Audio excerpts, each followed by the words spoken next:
The Black Panthers, also known as the Black Panther Party, was a political organization founded in 1966 by Huey Newton and Bobby Seale to challenge police brutality in the African American community. The Black Panthers eventually developed into a Marxist revolutionary group that called for the arming of all African Americans, the exemption of African Americans from the draft, the release of all African Americans from jail, and payment of compensation to African Americans for centuries of exploitation by white America. At their peak in the late 1960s, Black Panthers membership exceeded 2,000 members, and the organization had chapters in several major American cities. Welcome, this is One Mike. I am your host, Country Boy, and as you might have guessed, our episode today is about the legendary Black Panther Party. As always, if you like this, please consider donating to our Patreon page. You'll find that down below in the description. I would also like to give a shout out to our newest Patreon member, Teresa Ludi. I'm sorry if I'm mispronouncing that. And if you like more episodes like this, you can find us at onemikehistory.com. And please give us 5 stars on Apple Podcasts. But without further ado, let's get started.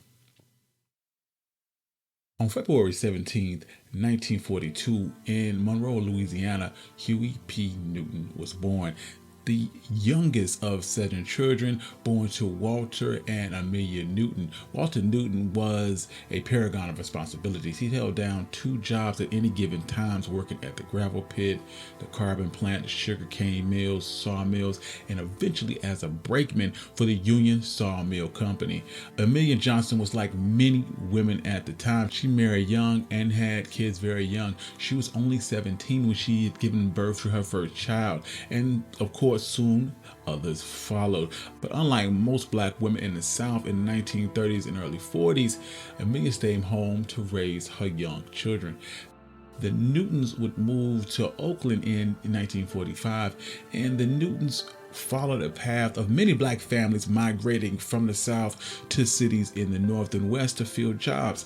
During World War II, tens of thousands of blacks left the southern states during the Second Great Migration, moving to Oakland and other cities in the Bay Area to find work in war industries such as the Kaiser Shipyard.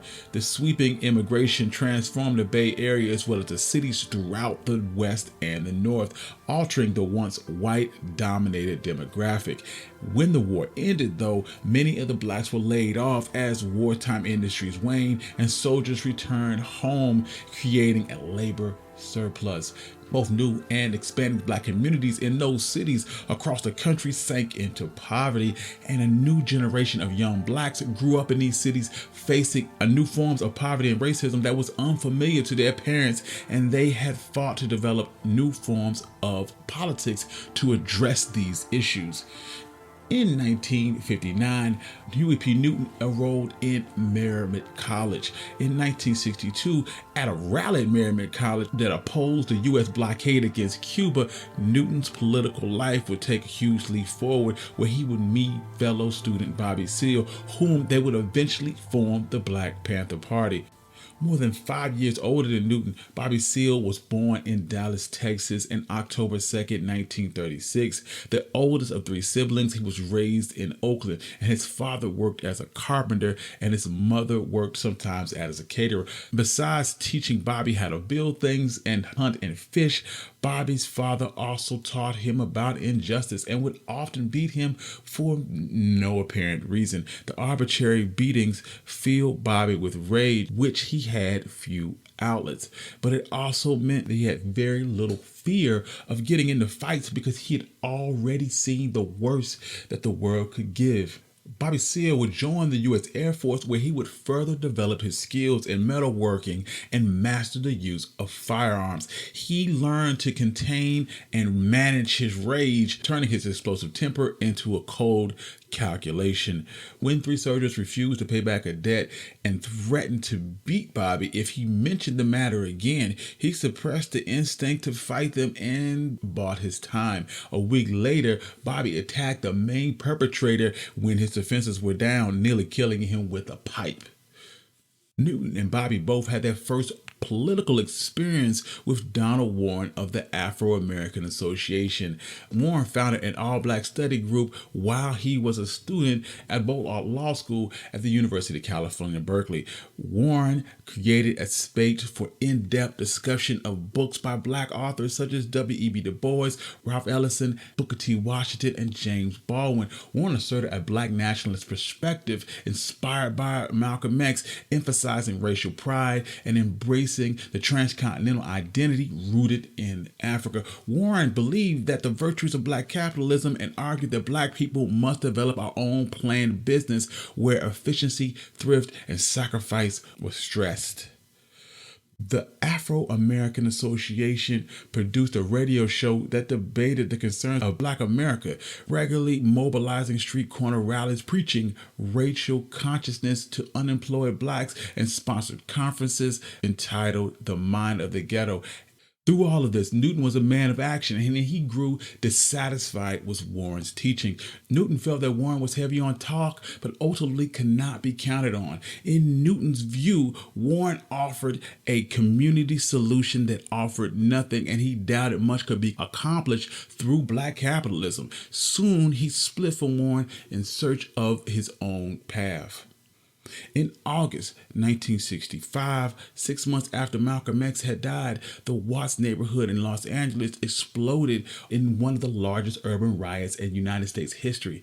Black migrants had begun moving to Watts in the 1920s, creating a black island in a sea of white towns such as White Gates, Linwood, Compton, and Bell. Home lending regulations excluded blacks from obtaining mortgages to buy houses in white neighborhoods, and by 1945, Watts was 80% black. Throughout the 50s, the black migration continued, and more blacks migrated to California than any other state. During this decade, the black population of New York increased by 2.5 times. Detroit tripled, while the blacks in LA grew 8-fold. Meanwhile, the white residents fled in droves to the suburbs, taking employment opportunities with them. The tensions between the Watts residents and the police ran high. While the vast majority of the Watts residents in 1965 were blacks, only 4% of the police in the Los Angeles Police Department and 6% of Los Angeles County Sheriff Department was black. The police chief, William Parker, used and analyzed crime data to develop and justify the policing of explicit targeted areas in Watts and other black neighborhoods for heavy police coverage, including intensive techniques such as routine frisking of people on the street. Officers would use force with their nightsticks, which they called nigger knockers, and the local NAACP would report that Negroes in Los Angeles never knew where or what hour the blows would come from the guardians of the law that was supposed to be protecting them. The incident that sparked the Watts riots was a traffic stop. 22-year-old Marquette Fry was driving a 1955 Buick along 116th Street near his family's house at 6 p.m. on August 11, 1965, when he was pulled over by the California Highway Patrol. His younger brother, Ronald Fry, was the only passenger.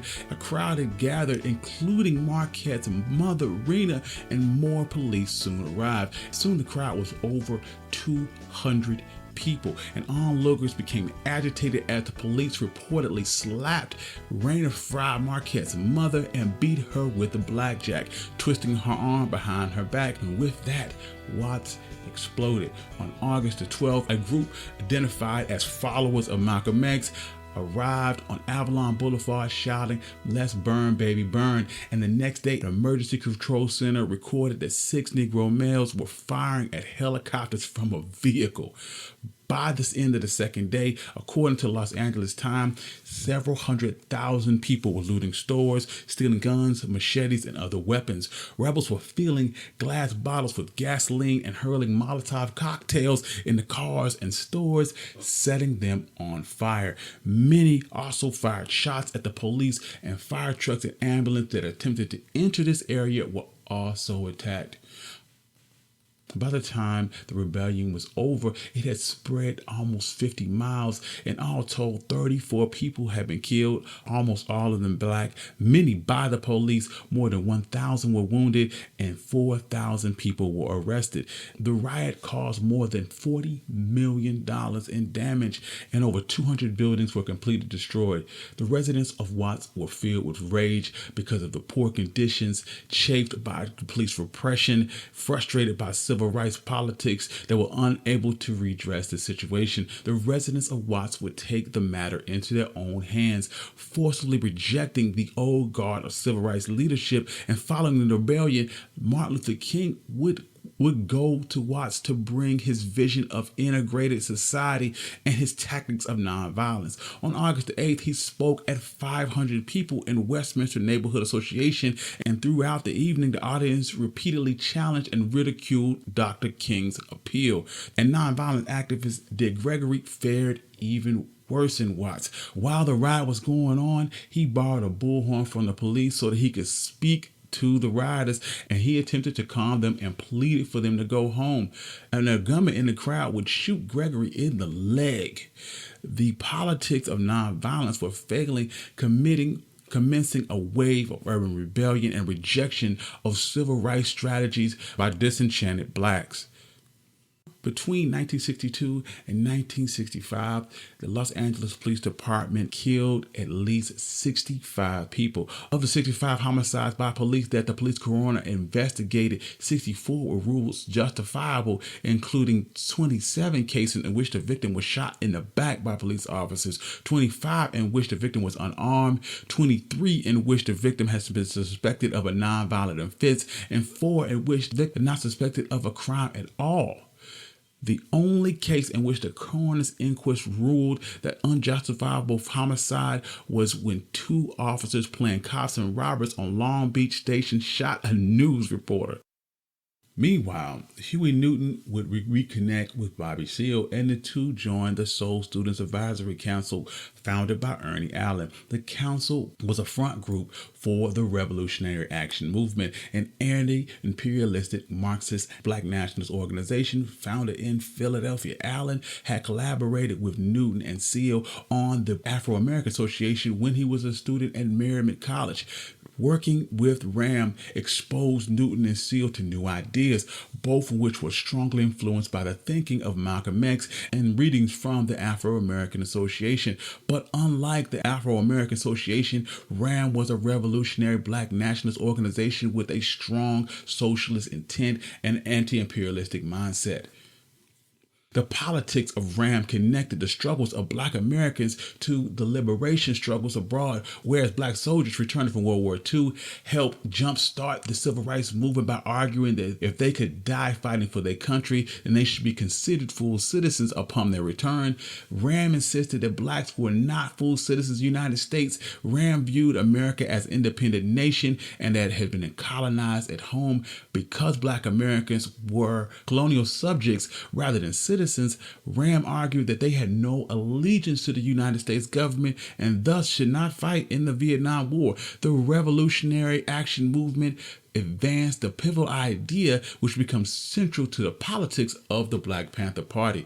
The Revolutionary Action Movement led the way for developing a black nationalist thought, but the group's practical application of these ideas was very limited. They rarely emphasized practical action, and when they did, it was oriented around students. Huey Newton became dissatisfied with the group's inability to appeal to the brothers on the block. Newton and Seale wanted to challenge police brutality directly. They wanted to mobilize the ghetto in a way that the civil rights movement had mobilized the blacks in the South, and they dreamt of an unstoppable force that would transform the urban landscape forever. The problem was now clear, but Newton and Seale didn't yet have a solution. But that was all about to change following the September 27, 1966 murder of Matthew Johnson. The UC Berkeley chapter of Students for the Democratic Societies decided to hold a conference on Black Power and invited Stokely Carmichael, the SNCC chairman and leading opponent of Black Power, to be their keynote speaker. The conference featured a symbol of a Black Panther from the Lodez County Freedom Organization that Carmichael was publicizing. The LCFO was part of a new effort by local blacks and the SNCC to build an independent political party outside of exclusive white Democratic Party, marking a departure from its strategy of mobilizing civil disobedience against Jim Crow segregation in the early 60s.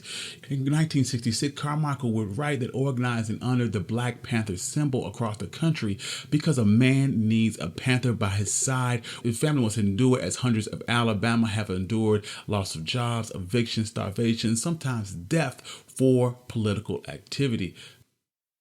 Huey Newton was one of those that took notice of the bold logo and courageous organizations. Writing several years later, Newton recalled that I had read a pamphlet about the voter registration in Alabama and how people in the Lodez County were arming themselves against establishment's violence. The political group called the Lodez County Freedom Organization had a Black Panther for a symbol, and a few days later, Bobby and I were rapping, and I suggested that we use the Black Panther for our symbol. Newton and Seale decided to form a chapter of the Black Panther Party, originally called the Black Panther Party for Self-Defense. The Black Panther Party was dissatisfied with the failure of these organizations to directly challenge police brutality and appeal to brothers on the block, so Huey Newton and Bobby Seale would turn matters into their own hands.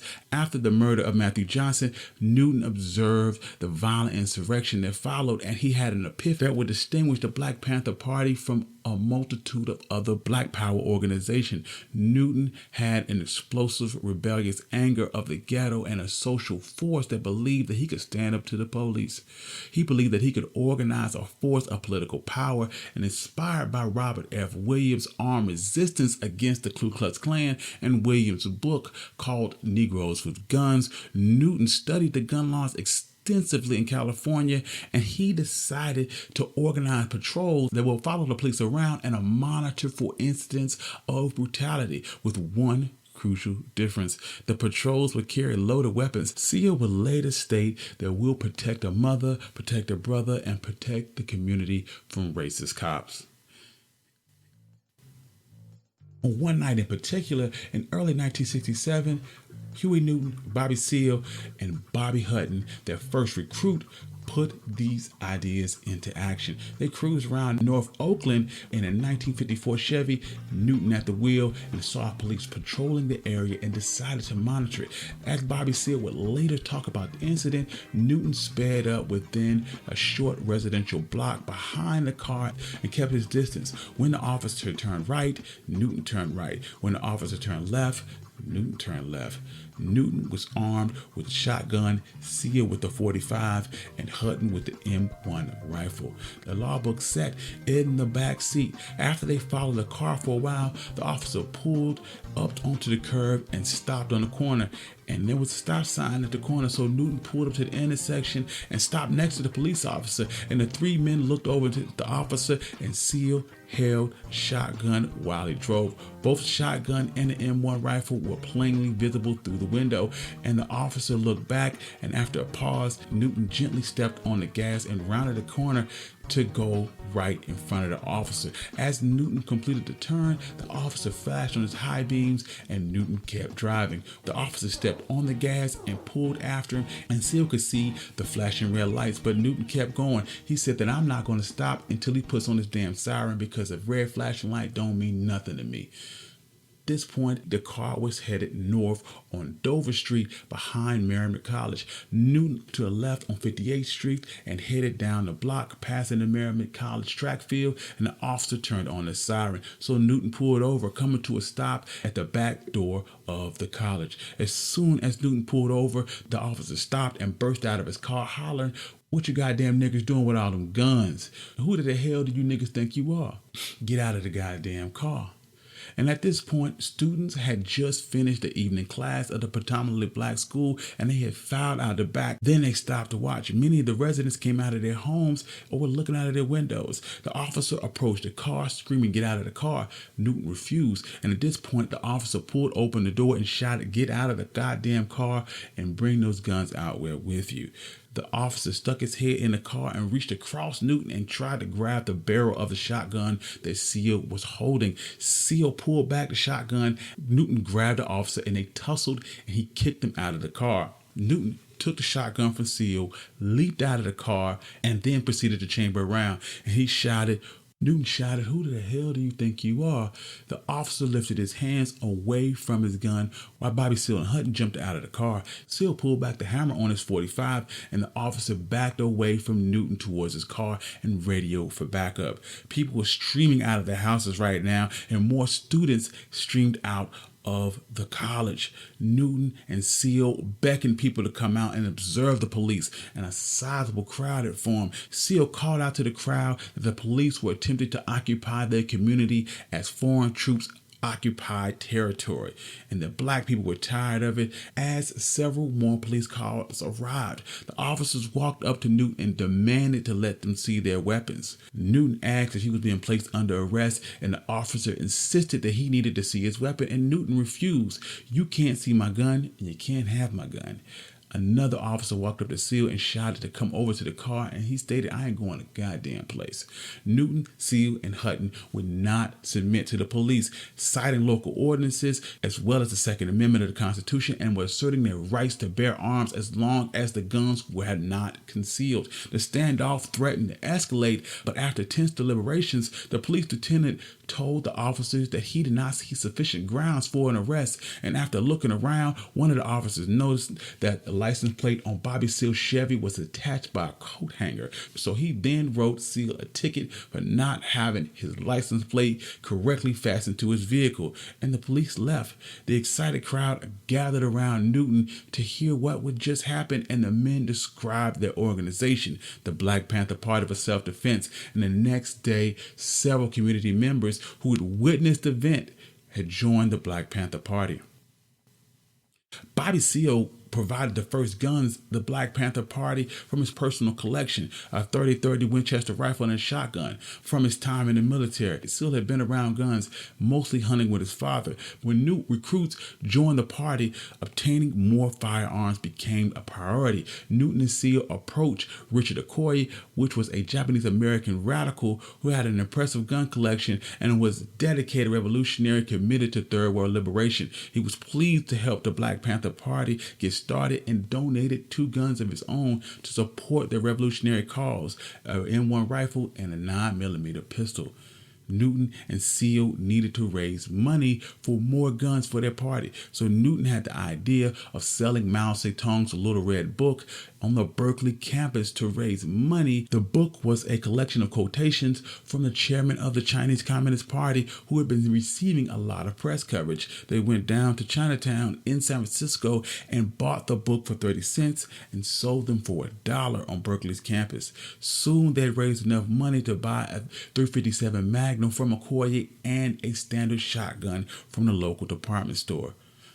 Over the course of several months of patrolling the police, Newton and Seale had gained a small following, and Bobby got Newton a job at the Poverty Youth Program where he worked. The two used a portion of their paycheck to pay for the rent for the Black Panther Party's office in northern Oakland near Merrimack College. In early 1967, the Black Panther Party for Self-Defense had only a handful of members. The organization had received almost no coverage in the press and was only known by those whom the Black Panther Party had direct contact with or through word of mouth. But by February, that was all about to change. In 1967, the Contra Costa Sheriff Department reported that a Deputy Sheriff Mel Bunkhurst and Keith Gibson had arrived at the scene of a burglary in progress and claimed that when they arrived, Denzel Dow and another man had ran from the back of a liquor store and refused to stop when ordered to halt. Bunkhurst fired 1 blast from a shotgun, striking Denzel and killing him, and the other man would escape. For the Dowells, The official statement didn't add up. Community members helped investigate. The Dowells knew Bunkhurst. He had issued several citations to Denzel in the past, and on one occasion, had threatened to kill Denzel. The more they probed, the more contradictory the facts appeared, and there was no sign of entry, forced or otherwise, into the liquor store. Further, the police had reported that Denzel had not only run, but had jumped 2 fences to get away before being shot down. But Denzel had a bad hip and a limp, and the family said that he could not run, let alone jump a fence. And when the coroner's report was released, the community's skepticism only grew. The report stated that Dowell bled to death, yet there had been no pool of blood near Denzel when he was found. There was, however, a pool of blood 20 yards away from the site where the police claimed that Denzel had died. The report listed 6 bullet holes, apparently confirming the neighbor's report of hearing multiple shots. The next day, the Black Panther Party began their own investigation into the killing of Denzel Dowell. Bobby Seale and Huey Newton and a few members from the party started to spend time in North Richmond talking to George Dowell and the younger generation on the street, and sitting with Miss Dowell in her home. They spoke to neighborhoods and other community members and sought out witnesses and talked to the coroner's office and spoke to the forensics experts, and they decided they were going to do whatever it took to get justice for Denzel Dowell. The family spoke to the sheriff, Walter Young, and he was cordial and polite, but remained unyielding, maintaining that Denzel was committing an act of felony when Burkhurst shot him. The killing was justified and claimed that he was in the best interest of Northern Richmond's community at heart. Young insisted that he would neither suspend Burkhurst nor modify the police department's policy to shoot or when to not shoot suspects. The Dowells held out hope local political officials would eventually help them achieve justice. But when meeting with those officials, it left no doubt that they would need to find another approach. Seale and Newton quickly organized a street corner rally to talk with community members about the Denzel Dowell's case and explain their program, especially their position on self-defense. They organized a street corner rallies in the past in Oakland and San Francisco, and the sight of armed, uniformed Black Panthers had always caught people's attention and often got them to listen to the Panthers' political program. Newton and Seale planned a rally on 3rd and Chester in Richmond for April 22nd at 5 p.m. 15 Panthers showed up in uniform, most of them armed, and gathered on the street corner. In this way, it effectively claimed the corner and unofficially declared that this was a Panther zone. A small crowd would start to gather, and Seale started talking about the Dowell case. The Panthers always attracted attention when they organized street discussion, but this response was on a different level. If the Denzel Dowell could be killed by the police with impunity, so could any other young man in his neighborhood, and the crowd soon swelled.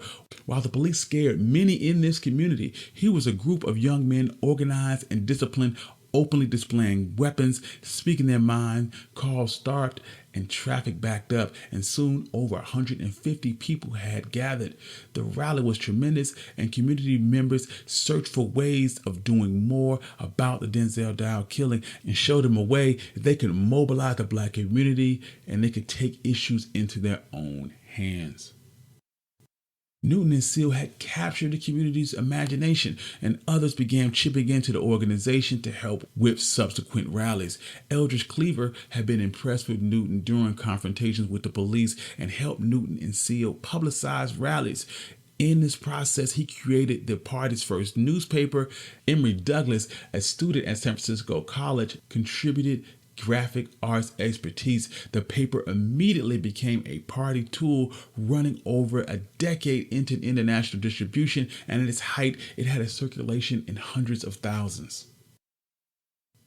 As awareness of the Black Panther Party grew, on May 2nd, 1967, the California State Assembly Committee on the Criminal Procedure was scheduled to convene to discuss what was known as the Mumford Act, which would make public carry of a loaded weapon illegal. Newton and his Minister of Information, Eldridge Cleaver, put together a plan to send 26 armed Black Panthers led by Bobby Seale from Oakland to Sacramento to protest the bill. On the morning of May 2nd, 30 Black Panthers put on uniforms, picked up their guns, and headed to Sacramento. Bobby Seale led a delegation of 24 men and 6 women, and Eldridge Cleaver also went to Sacramento that day, but was not part of the delegation. He was part of the Ramparts magazine, an American political magazine that had assigned him to cover Black Panther action with the understanding that he would not take part. Consistent with Oakland's patrol, the Black Panther planned to remain firmly within the laws of restricting gun use, and they would take care, for example, to keep their guns aimed only up or down and not to point them at anyone, so that their actions could not be construed as displaying their weapon in a threatening manner. Newton also instructed the group to not shoot unless fired upon, and when the Panthers arrived at the Capitol building in Sacramento, they got out of their cars heavily armed, and Bobby Seale asked the bystanders where they could find the assembly chambers. Right away, several TV cameras took notice and ran up to the delegation and began filming. By the time the delegations arrived at the California State Assembly chambers on the second floor, a swarm of reporters had gathered around them, taking pictures and asking questions. The assembly sessions were open to the public, but the public was not allowed on the assembly floor. So when the Panthers reached the floor to the assembly, one of the reporters barged into the assembly to get a better pic of the Panthers as they entered. Seale and about 12 Black Panthers followed, and according to the San Francisco Chronicle, the assembled speaker pro temp Carlos B., who was facing the door, saw the gathering of news and television cameras and what seemed like a stampede, angrily shouted to the sergeant-at-arms, Tony Beard, to remove the intruding reporters. One of the guards said to the Black Panthers that you're not supposed to be here, and this is not where you're supposed to be. While trying to decide whether to stay on the assembly floor or to go back upstairs, the officer came up behind Bobby Hutton and grabbed the gun out of his hand. Bobby started to shout at the officer and chased him out to get his gun back. The Black Panthers followed him into the hallway, and Assemblyman Mumford wasted absolutely no time lobbying for his legislation. He quickly rose to inform his colleagues that the reporters were not the only ones trying to get onto the assembly floor. A serious situation had just occurred, he explained, and that people with weapons forced their way onto the chamber and were ejected. When the Panthers entered the hallway, the state police surrounded them and grabbed and took their weapons. Seale demanded his weapons back and a chance to publicly read the party statement. And as the police pushed the Panthers into the elevator down the stairs, the police reviewed the situation and decided the Panthers had broken no laws and returned their guns. Having now captured the attention of reporters, Seale read the Panthers' statement in front of the press, with much of California and the country watching. The Black Panther Party for Self-Defense calls for the American people in general and Black people in particular to take careful note of the racist California legislature, which is now considering legislation aimed to keep Black people disarmed, powerless. At the very same time, the racist police agencies throughout the country intensify the terror, brutality, and murder and repression of Black people. The enslavement of Black people in the very beginning of this country, genocide practiced on American Indians and confined to survivors of reservations, and the savage lynching towards Black men and women, and the dropping of atomic bombs on Hiroshima and Nagasaki, and the cowardly massacre of the Vietnamese, all intensify the fact that towards people of color and the racist power struggle in America has but one policy: repression, genocide, terror, and the big stick. The Black Panther Party for Self-Defense believes that it's time for Black people to arm themselves against this terror before it's too late. The pending Mumford Act begins an hour of doom, one step nearer. A people who have suffered so much for so long at the hands of a racist society, we must draw the line somewhere. We believe that Black communities in America must rise up as one man, must halt progression of a trend that lends inevitably to the total destruction. With their guns in tow, Seale read his statement several more times, and the members of the Black Panther Party delegation walked down the Capitol steps, across the lawn to their cars. Shortly after the Panther got in their cars and headed towards Oakland, a contingent of police with riot guns and pistols appeared on their tail, accompanied by reporters.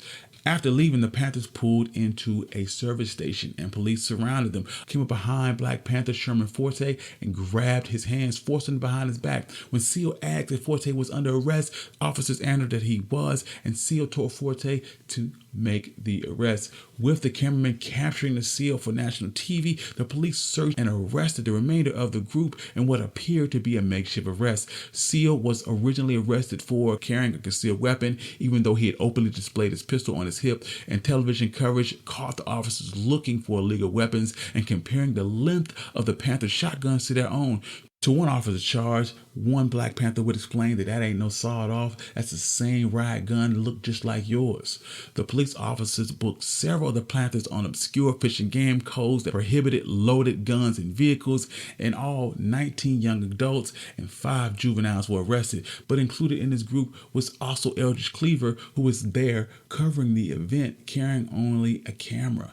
Although it was perfectly legal for the Panthers to enter the state capitol bearing arms, a fact that the state police would acknowledge at the time. At the police station, officials are charged the Panthers with conspiracy to invade assembly chambers, which was a felony. After Sacramento, the Black Panthers faced legal challenges raised from bailing and hiring lawyers. Such challenges have always been important daily work to the early insurgents of the civil rights movement, and they were not unfamiliar to the Black Panthers. But at this point, legal challenges had only a peripheral concern to the Black Panther Party for self-defense, but now it had become a central concern. The Black Panthers leadership had found themselves in a strange situation after Sacramento. The Black Panther Party was now had a burgeoning membership dedicated to the revolutionary program, but it was built on the strength of the tactic of policing the police. The Black Panthers had thrusted themselves to the center of the movement debate about how to define Black power and what Black liberation should look like. At the same time, their tactics were key to their effectiveness had been taken from them. How would the Black Panthers be able to mobilize the brothers on the block without a legal option of arming themselves, and how would they be able to pay for their mounting legal costs, such as bail payments and lawyer fees stemming from the Sacramento incident? Thank you. This has been One Mike, and this was part 1 of the Black Panther Party. If you like this and enjoy this, please consider donating to our Patreon page. Also, visit us at onemikehistory.com and give us 5 stars on Apple Podcasts. And peace. On May 15, 1967, following the Sacramento incident, the Panthers released their 10-point program in the second issue of the Black Panther weekly newspaper. The document was created in 1966. 5 founders of the Black Panther Party, Huey Newton and Bobby Seale, championing solutions of pressing needs in the Black community like decent housing, employment, education, and freedom from oppression. Each one of these statements was put into place for all Black Panthers members to live by and actively practice every day. They would publish this 10-point program, and all succeeding 537 issues of the Black Panther newsletter would contain the 10-point program entitled What We Want Now, which emphasized the party's commitment to advancing a revolution that addressed the needs and interests of the Black community. The 10-point program was a set of guidelines to Black Panther and states the ideals and ways of operation. It was a combination of the Bill of Rights and the Declaration of Independence.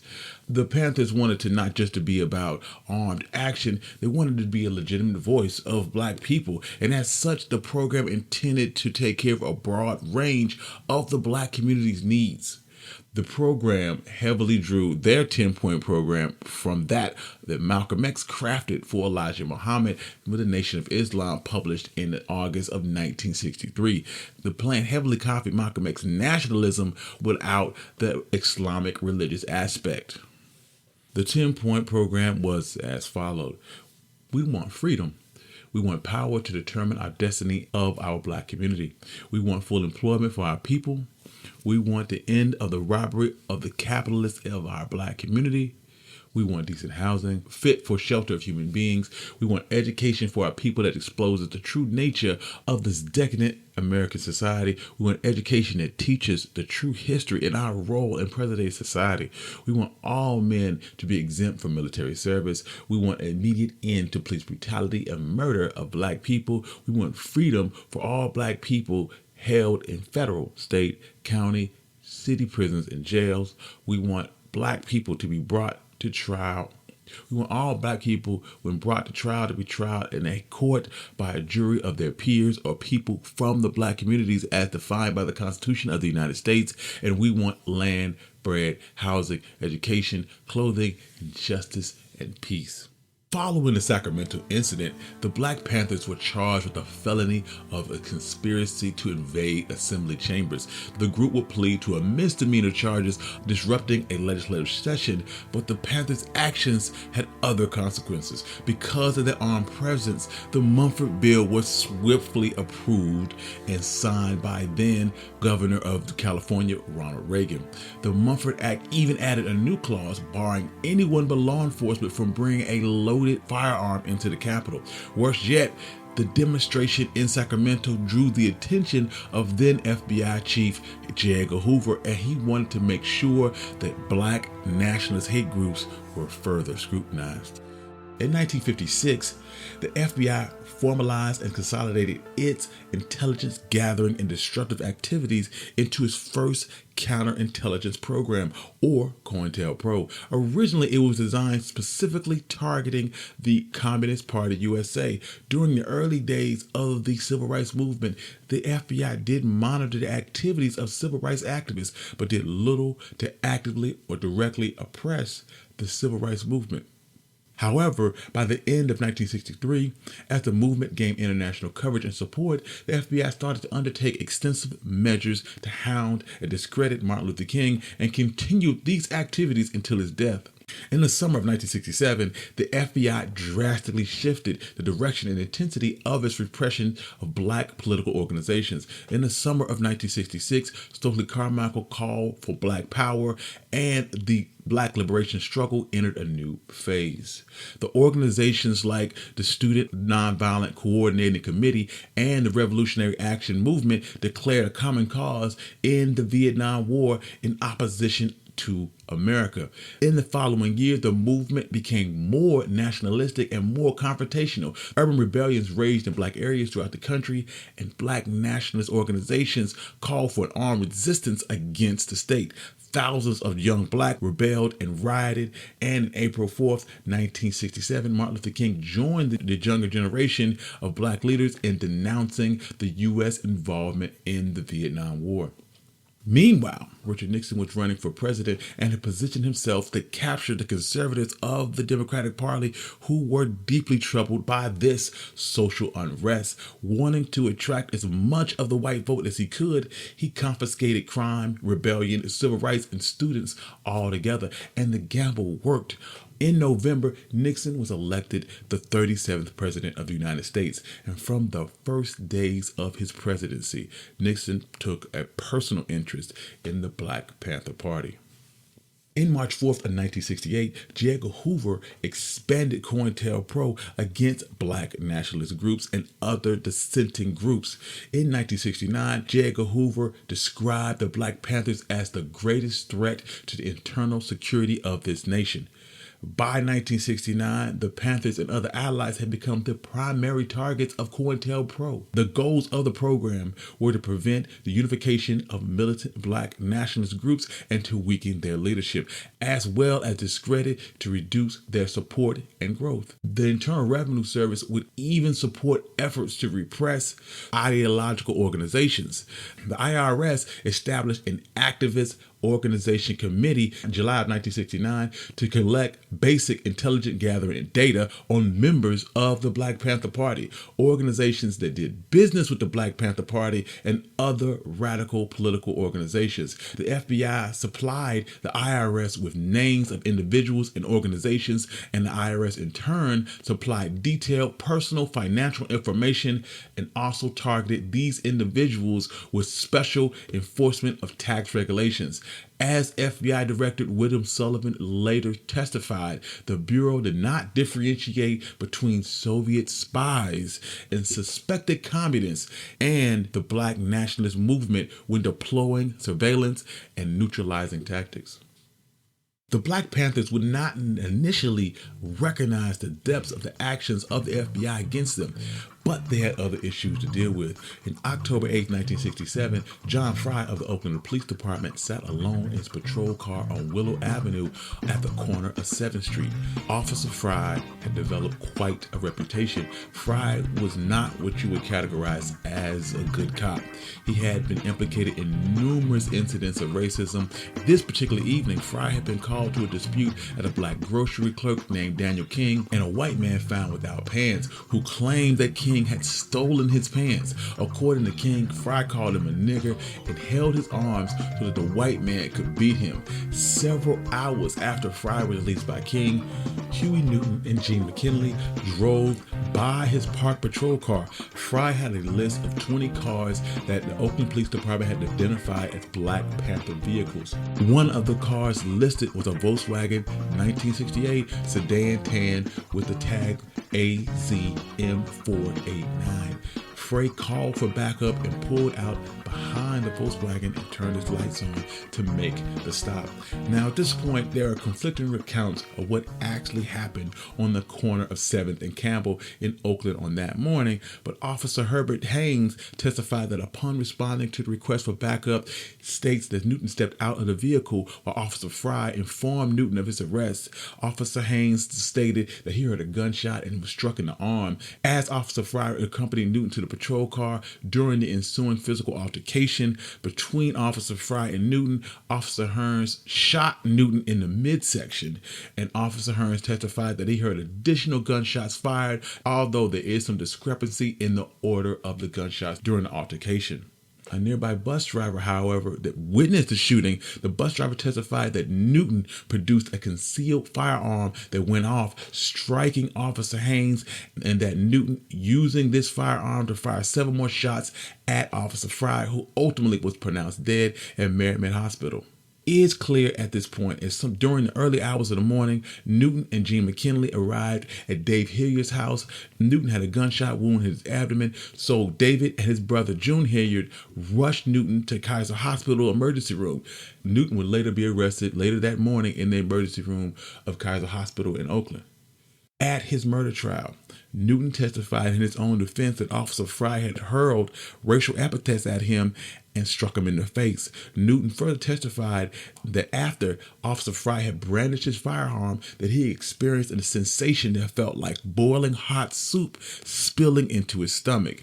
Newton testified that after the volley of shots, he didn't remember anything else until he arrived at Kaiser Hospital. Newton testified that he was conscious or semi-conscious during this interval, and in order to corroborate his testimony, the defense produced a Dr. Bernard Diamond, who stated that Newton's recollection is consistent with a gunshot wound to the abdominal cavity, which would likely produce a profound shock reflex action that could lead to a loss of consciousness.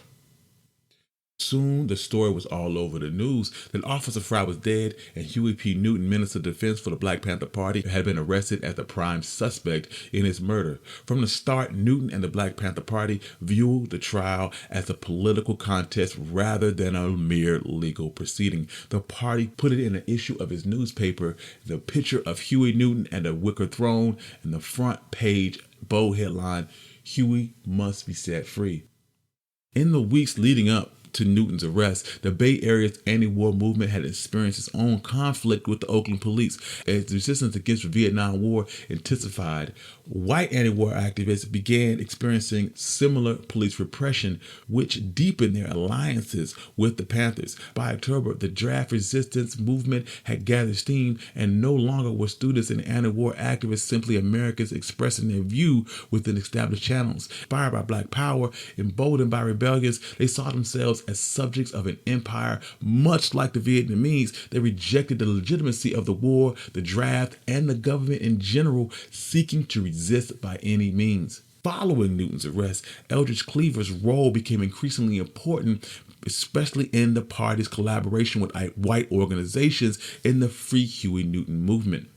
Huey Newton's campaign developed alliances with numerous student and anti-war activists. Free Huey Newton bumper stickers appeared all over the Bay Area, and this movement helped receive invaluable support of the Free Huey campaign and helped advance the anti-imperialistic political ideology that helped link the oppression of the anti-war protesters to the oppression of blacks and the Vietnamese.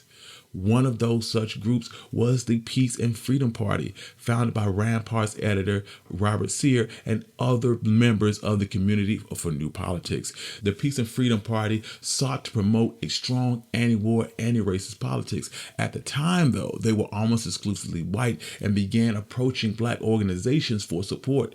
The SNCC and other black organizations had rebuffed them, so working with the Black Panther Party offered them much-needed legitimacy to the Peace and Freedom Party's racial politics. The Panthers also keenly understood the isolation of the black radical movement and that the struggle needed non-black allies, particularly progressive white allies. Late in 1968, Huey P. Newton was convicted of manslaughter in the killing of Officer Frey and sentenced to 2 to 15 years in prison. He was acquitted of wounding the other officer, and many Panthers and their supporters were disappointed that their efforts did not save Huey. Huey Newton's lawyer, Charles Gary, promised to appeal the decision, and many police officers saw the sentence very differently and wanted Newton executed for the killing of Frey. Eldridge Cleaver would use his newfound fame as a leader of the Black Panther Party to become the candidate for the Peace and Freedom Party's nomination for President of the United States in 1968. The Black Panthers saw this presidential campaign as an opportunity to build influence and broaden their support within the left, even though they had no actual plans of winning the presidency. Eldridge Cleaver running for president represented a disaffection from both the Democratic and Republican parties. It was the idea to use the traditional election process to win an audience and organize a radical movement. As Eldridge would explain, the Panthers sought to focus attention on a revolutionary leader with a revolutionary program within a conventional political context. We want to pull people out of the Democratic Party, out of the Republican Party, and swell the ranks of the Black Panther Party and the Peace and Freedom Party. Cleaver and his running mate would ultimately only receive 36,000 votes, which was 0.05%. On April 4th, 1968, Martin Luther King would step out on his balcony on the second floor of the Lorraine Hotel in Memphis, Tennessee, and was assassinated by James Earl Ray. 2 days after the assassination of Dr. Martin Luther King, with riots raging all across the United States, 3 carloads of Black Panthers pulled to the curb of Union and 28th Street on West Oakland. Eldridge Cleaver was driving the lead car with members of the Peace and Freedom Party that had donated to the Panthers. The entourage included David Hilliard, 17-year-old Bobby Hutton, and 6 other rank-and-file members of the Black Panthers. Cleaver opened the door and walked around to the passenger side of the Ford purportedly to urinate. Moments later, several police cars pulled up and shined a light on Cleaver. Words were exchanged, then gunfire. Panthers ran for cover, and the police quickly cordoned off a 2-block area. Neighbors gathered in the streets. An hour and a half later, Cleaver had been shot in the foot and in the rear, and his lungs were burning from tear gas and a smoke bomb, and he emerged naked from a burning basement, surrendered, and was taken into custody. But Bobby Hutton, according to Cleaver, although Bobby was stripped down to his underwear and had his hands raised up into the air and proved he was unarmed, the Oakland police shot him more than 12 times, killing him. Although the Black Panther Party claimed that the police had ambushed them, several members later admitted that Cleaver had led the group on a deliberate ambush of the police officers in an attempt to provoke a shootout. At the funeral for Hutton, 2,000 people packed into a church in Berkeley, and 100 uniformed Black Panthers formed an honor guard. The Reverend E. Cleveland called it a down shame of the powerful for failing to improve the lot of blacks. After service, the Panthers held an outdoor rally and proclaimed that Bobby Hutton had been assassinated for his Panther politics, and the Black Panthers leadership charged that Hutton was posed to challenge racism and that the police had killed him to repress this challenge. Following this incident, Eldridge Cleaver was charged with attempted murder, and he jumped bail and fled to Cuba in late 1968. Initially, he was treated with luxury by the Cuban government, but that hospitality ended upon reports that Fidel Castro had received information from the CIA infiltrating the Black Panther Party. Cleaver then decided to head to Algeria, where he wouldn't return to the United States until 1975. Early in 1968, the Oakland-based Black Panther Party had began organizing a chapter in Los Angeles, and Eldridge Cleaver had recruited Bunchy Carter to organize a chapter of the Black Panther Party in Los Angeles. After the Watts Riots, the Black Power movement in Los Angeles had centered around the Black Congress. After the Watts Riot, Black organizations had proliferated, and one of those groups that came to power was the Black Congress. But the dynamics of the Black Congress had quickly changed with the rise of the Black Panthers. The politics developed by Huey Newton, Bobby Seale, and Eldridge Cleaver had resonated with young blacks in Los Angeles, providing a new conduit for change, and the Black Panthers had developed ideas about black people suffering and a vision for advancing dignity and power amongst black people. They had also created an organization to advance this vision. Early in 1968, the Black Panthers had essentially a local organization based in Oakland with a satellite chapter beginning to organize in Los Angeles. Although the Black Panther movement would begin brewing in other cities, the Black Panthers had not yet achieved national influence. But this would change in 1968 following the murder of Dr. Martin Luther King. That one event changed how the Panthers were perceived by the black community. Seeking an effective way to advance the black community's interests, young blacks flocked to the Black Panther Party and its politics of armed self-defense. The Black Panthers did little recruiting. Instead, young activists from around the country contacted the Panthers and asked how they could join the party. And the party responded by opening new Black Panther offices.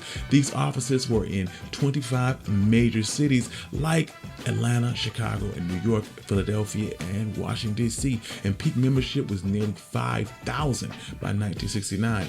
Young blacks were drawn to the Black Panther strategy of armed self-defense against police because it gave them a powerful means to resist and avoid repression. Facing resistance of organization by young blacks, police departments could no longer maintain brutal policing practices with complete impunity. By arming organizations and advocating revolution, Black Panthers challenged the legitimacy of the state, and by framing this practice of self-defense as a part of a global anti-imperialistic struggle, the Panthers were able to draw broad support from other black political organizations and as well as non-black organizations. These allies proved to be a crucial financial and political and legal support that enabled the Panthers to be able to mount top-notch, unprecedented legal challenges against many of the charges that they faced, and often won their cases in court. Without this allied support, the Panthers would have quickly dissolved. Instead, the Black Panthers rapidly became the most influential black movement organization in the United States in the late 60s. As the Panthers grew in influence and membership, so did pushback from the state. The Panthers sought meaningful activities for members so that they could serve the community and strengthen the party and improve their public image. So they deployed community programs, and they quickly became a cornerstone of the party's activities nationwide. The Panthers' community programs began in 1969 under Bobby Seale's leadership because Eldridge Cleaver had went into exile and Huey Newton was still in prison, and it marked an important transformation for the Panthers' political ideals. The idea was inspired by Mao Zedong's advice to revolutionaries in the Little Red Book, and Newton called for the Panthers to serve the people and make survival programs a priority within its branches. The Panthers launched its first breakfast program for children at St. Augustine Episcopal Church in West Oakland. The parishioner Ruth Beckford Smith coordinated the program. When the party decided to organize a breakfast program for children at St. Augustine, Beckford Smith volunteered to coordinate the program and help organize it. The first day of the program, it only served 11 children. By the end of the week, the program was serving almost 135 children a day. When Bobby Seale went to prison in 1969, David Hilliard, chief of staff for the party, took the reins of the party's organization. Hilliard continued to give priority to the development of the free breakfast program for children, and during his tenure, the program spread like wildfire, becoming the Panthers' most important activity. The breakfast program was an important public face for the party and also matched the Panthers politically and ideologically. The Panthers claimed to have fed 20,000 children between 1968 and 1969, and they said they hoped to feed almost 100,000 between 1969 and 70. These breakfast programs enjoyed widespread support within the Black community, and the free breakfast program adopted a rigorous routine. Members had to be at the site early in the morning in time to prepare the food and be ready for the children arriving before they ate and headed off to school. Transporting some of them from the home to the site and then to school was yet another vital offering and a logistical challenge. While children ate their meals, though, members taught them Black liberation lessons consisting of the Black Panther Party's messages and Black history. Businesses donated food and supplies to the local Black Panther programs, mostly due to altruism and promotion of a positive community relations. But businesses that chose not to help faced the Black Panthers' wrath. At times, the Panthers' persuasion blended on harassment and sometimes strong arming. Far more common, though, was boycotts and picketing of businesses that refused to assist the programs. Equally common was the tactic of calling out or public shaming those that refused to help. Churches and other community-based organizations that refused to sponsor or allow breakfast programs on their premises faced a similar treatment. Politically, the breakfast program shed a light on the government's failure to address childhood poverty and hunger. The U.S. government only spent $600,000 on breakfast programs in the fall of 1967. Government-sponsored breakfast programs grew rapidly as the Panthers pioneered their free breakfast program. And by 1972, government-sponsored breakfast programs were feeding almost 1.8 million children out of the approximately 5 million children that qualified for such help. The success of the Panthers' free breakfast program for children led for the party to initiate free clinics and a range of other community programs. Many Blacks were poorly served by the healthcare system, and some of them had never seen a doctor. Once again, despite the healthcare initiatives within the federal government, in urban areas, community residents only received limited, if any, healthcare attention. The Panthers ran free medical clinics that relied on volunteer services of local doctors, medical students, interns, residents, nurses, and community folks, as well as donated or low-rent clinic space. These public-run Panther clinics offer services to all who came, Black and non-Black alike. Some of the cities, like in Baltimore, the party formed coalitions with like-minded individuals and groups to run free clinics with the community. For the party, the focus was plain and urgent: to address within the limited resources a pressing healthcare concerns to poor Black communities that were sorely lacking in adequate medical facilities and professionals. The clinic's services included first aid, physical examination, prenatal care, and testing for lead poisoning, high blood pressures, and sickle cell anemia. If necessary, the clinic could refer to a specialist for follow-up care, and there were at least 11 clinics, and Chicago's Free Medical Center was one of the best-run and most respected Panther Health clinics, serving almost 2,000 people in an initial 2 months. The medical teams in the clinics went door-to-door assisting people with their healthcare issues, and the clinic staff included obstetricians, gynecologists, pediatricians, and general practitioners. Still, despite these successes with the free breakfast program and the free healthcare clinics, COINTELPRO still aimed to dismantle the Black Panthers Party by targeting their social and community programs. No aspect of the Black Panthers programs was a greater concern to the FBI than the free breakfast program for children, which fostered widespread support for the Panthers' revolutionary politics. Hoover explained that the FBI primary aims in counterintelligence for the Panthers were to keep the group isolated from moderate Blacks and the whites in the community that supported it. The FBI denounced the Panthers' efforts as a means of indoctrination and took extensive measures to undermine the Panthers' breakfast program. For example, agents sent forged letters and incendiary propaganda to supermarkets to persuade them not to provide food, impersonated parishioners, persuade churches providing space for their program, and regularly harassed and intimidated program participants, supporters, and party workers.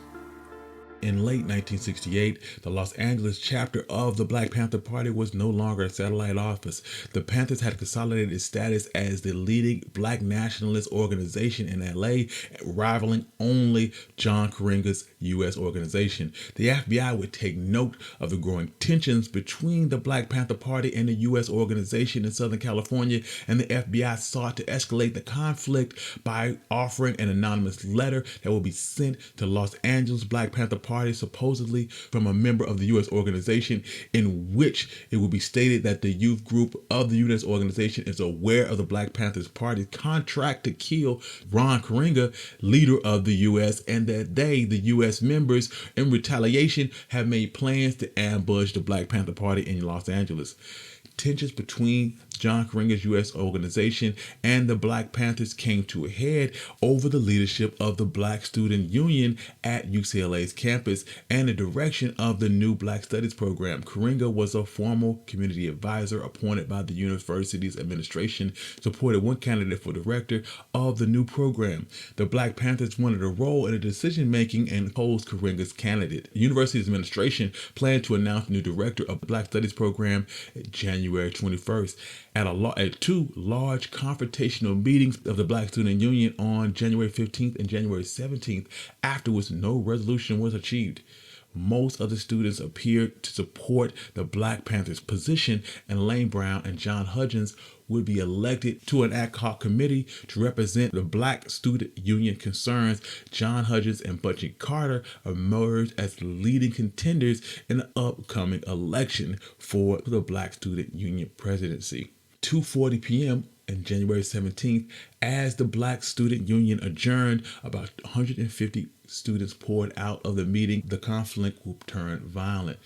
Ranking members of the U.S. organization fired guns at the Los Angeles Black Panther leaders and shot John Hodgins in the back and Bunchy Carter in the chest, killing them both. Fleeing campus, Panthers gathered at the home of John and Erica Hudgens, and soon about 150 police officers surrounded the house and kicked in the door. The police arrested all 17 Panthers in the house.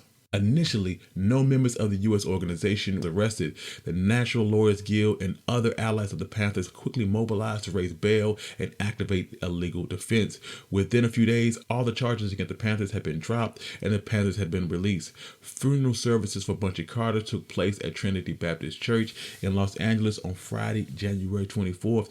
Bunchy Carter's funeral, Bobby Seale denounced Karenga as a reactionary and tool of the white power structure. The Panthers' leadership believed that from the start the attack had been a government plot, and the Panthers were correct in surmising that the killings were not part of the normal course of a conflict between the party and a rival black nationalist organization. Evidence will later emerge that shows that the state had a hand in stirring up the conflict and contributed to the killings of John Hudgens and Bunchy Carter, and yet to this day we still don't know to what extent the U.S. members were working directly with the FBI or the police, and whether the killings were planned or implemented by direction of the government. The police will later issue warrants for the arrest of the Stenner brothers, George and Larry, members of the U.S. organization, and they were present at the time of the killing. The Stenner brothers would turn themselves in to police and would receive life in prison for conspiracy to commit murder. In Chicago, Frederick Hampton would come to prominence as the chairman of the Illinois chapter of the Black Panther Party. Hampton grew up in Mayfield, Illinois, in a working-class suburb of Chicago. In September 1967, he had become the president of the Youth Council for the National Association for Colored People, where he demonstrated his natural leadership skills. Around the same time, Bobby Rush had grown up around the Student Nonviolent Coordinating Committee and began seeking partners to build a Panther chapter in Chicago. When Bobby Rush heard Fred Hampton speak at the Black Leadership Conference at the headquarters of the Chicago gang, the Black Keystone Nation, he knew Hampton was his key to success. Rush recruited him to join the Panthers, and Bobby Rush and Fred Hampton, along with Bob Brown, organized what would soon become the Illinois chapter of the Black Panther Party. FBI believed that Hampton's leadership and talent for communication made him a major threat among Panther leaders, and it began to keep close tabs on the activities, and investigations shown that FBI Chief J. Edgar Hoover was determined to prevent the formation of a cohesive black movement in the United States. Hoover believed that the Panthers, the Young Patriots, the Young Lords, and similar radical organizations forged by Hampton in Chicago were stepping stones to the rise of a revolution that could cause radical change in the United States government. The FBI opened a file on Hampton in 1967, and it tapped Hampton's mother's phone in February 1968 and placed Hampton on the Bureau's agitator index as a key militant leader. And in late 1968, the Racial Matters Squad of the FBI's field Chicago office recruited William O'Neill to work there, and he was reportedly arrested twice for interstate car theft and impersonating a federal officer. In exchange for having his felony charges dropped, he received a monthly stipend and agreed to infiltrate the Black Panther Party as a counterintelligence officer. During the 60s in Chicago, gangs were an important political force in black neighborhoods, and none was more powerful than the Blackstone Rangers. From the start in the early 1960s, the Rangers were focused on community building in adjunct to their illegal activities, which included drug trafficking and extortion. As a result, they constituted some sort of a parallel government on the South Side, protecting members in their neighborhood from other gangs, as well as providing police and some community services. By the late 1960s, they had swallowed up most of the smaller gangs as part of the P Stone Nation. In December 1968, having quickly built a powerful Black Panther force in Chicago, Fred Hampton entered discussions with Fred Ford, leader of the Rangers, about merging the Panthers and the Rangers. The merger proposed to boost the Panthers' membership and street presence, and Hampton suggested to Ford that they should join forces. Ford was interested in a merger, but the FBI saw the potential merger as a political threat and sought to foster conflict between the two groups. The Chicago FBI office felt that spreading false rumors that the Panther Party leadership was disparaging Ford might result in Ford taking active steps to exact some form of retribution towards the leadership of the Panthers. As discussions deteriorated, the Chicago field office of the FBI suggested to headquarters that it was time was right to provoke the Rangers to take violent actions by sending a forged letter to Ford. The FBI field office suggested that sending a letter to Ford rather than Hampton because Ford was more likely to respond with violence. The FBI's effort may have helped prevent a merger between the Panthers and the Rangers, but it did not precipitate widespread violence between the group because Hampton and Ford had figured out that the government was attempting to create a deadly conflict between them and didn't actually take the bait. Also in 1968, Hampton was arrested for assaulting an ice cream truck driver, and apparently Hampton had appropriated the ice cream truck, passed out more than 400 ice cream bars, and took $71 and passed them out to neighborhood children. In the weeks that followed, Hampton and the Chicago Panthers organized a free breakfast program, and within 2 weeks they fed more than 1,100 children, drew community support, and also making it hard to ignore the political dimensions of Hampton's ice cream truck driver case. During his trial in April, Hampton appeared on local television publicizing the free breakfast program and appealing for public support of the Panthers. In April 9, 1969, Hampton was convicted of robbery and assault, released on bond per a pre-sentencing hearing. Hampton planned to appeal his conviction on the grounds that the newspaper articles on the Panthers during the trial prejudiced the jury. On May 26, 1969, Fred Hampton was sentenced to 2 to 5 years in prison for robbery and assault. By the end of May, the Panthers were building a strong community-based organization, and as they grew in number and political strength, the state's efforts to repress them escalated. The Chicago FBI worked closely with local law enforcement, and that June, as the FBI had coordinated raids on the Chicago Panthers office, special task force of 9 Chicago police officers was assigned to report directly to the Special Prosecuting Unit, which in turn worked closely with the FBI Racial Matters Squad. June 4th, the FBI raided the Chicago Black Panthers headquarters without presenting warrants. They proceeded to sack the office, arrest 8 rank-and-file members of the Panthers, and the FBI told the press that he had found several guns and ammunition. Bobby Rush said that the FBI agents left the office in police disarray, creating more than $20,000 in damage, including confiscating a safe containing more than $3,000, which was planned to buy equipment equipment for their free health clinic. Rush described the raid as part of a concerted effort by the FBI to crush the Panthers, citing similar raids in Detroit, New York, and Connecticut. In late July 1969, the Chicago police raided the Black Panthers office for a second time. 24 police cars shut down Madison Street in front of the Black Panther office, and the officers attempted to storm the building. No Panther leadership was in the office at the time, but 3 rank-and-file members held on police for 30 minutes until they ran out of ammunition. Eventually, police shot down the steel door and made their way upstairs, beating the Panthers' rifle butts, knocking one of the members unconscious and breaking his jaw, badly injuring the others, and arrested them on charges of attempted murder. The police then used gasoline to set the upper half of Black Panther office on fire. On October 4th, the police raided the Chicago Panthers headquarters for a third time. The raid was in many respects a repeat of the July 31st raid. Officers riddled the front door with bullets and walls of the office. The police officers set the office on fire, smashed equipment, destroyed food designated for the free food programs. And after the Panthers stopped resisting, the police arrested 6 party members on charges of attempted murder, alleging that they tried to snipe at the police from the roof of their headquarters. Again, the Panthers alleged the police intentionally set the fire. Hampton, from jail, maintained that the police took money for the free breakfast program. With the repeated raids and arrests of local Panthers, many other Black organizations lined up to support the Panthers, believing that repression posed a threat to all Black people. What could be done to the Panthers could be done to any of them. On December 4th, a dozen police officers executed a search warrant for illegal weapons and raided Fred Hampton's apartment. William O'Neill provided a map with the exact layout of Fred Hampton's apartment. The assault was quick and decisive, and within 15 minutes, Fred Hampton was dead, shot twice in the head while he still laid in bed. The Peoria, Illinois Black Panther chapter leader, Mark Clark, was in Chicago attending a statewide meeting of Panther leaders, and he was also shot. 7 other Panther members in the apartment were arrested on attempted murder charges, aggravated battery, and unlawful use of weapons. The New York Times reported that one of the rooms in the walls appeared to have scars and potholes and bullet holes, and there were clusters of bullets and gouges of shotgun blasts in places where the Panthers was said to 2 men were killed and 4 others were wounded. There were no bullet marks in the area of the 2 doors the police said they had entered.